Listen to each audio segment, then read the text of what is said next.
aveny amin'ny tafo. Nanasitrana lehilahy malemy Jesosy. Feno tena feno ny trano ary tao anatiny Jesosy. Nampianatra sy nanasitranan'i marary izy ary tia hahita azy ny olona rehetra.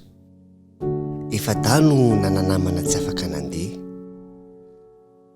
Nino izy ireo fa afaka manasitrana ny namany Jesosy.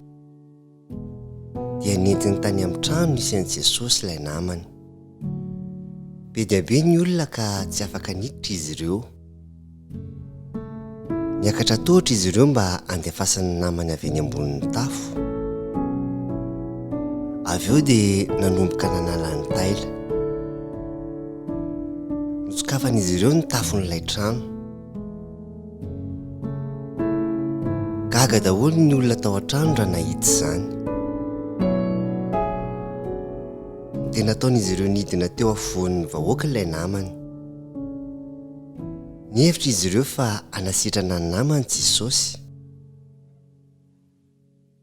Ho kosa Jesosy, voavela ny helokao. Tena tsy fala ireo mpitondra fivavahana ka niteny anakapo hoe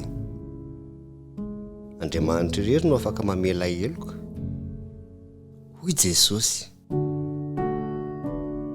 inona no mora kokoa? Milaza amin'ilay marary hoe voavela ny helokao sa ny manao hoe mitsangana ka mandehana? Mba hampisehoana aminao fanomen'Andriamanitra ny fahefana hamela heloka. Dia hositraniko io lehilahy io. Hoy Jesosy tamin-dra lehilahy, mitsangana, eto ny fandrianao ka modia ny an-trano. Ary nataony izany. Nitehaka ny olona, feno fifaliana sy fankasitrahana ny ray trano.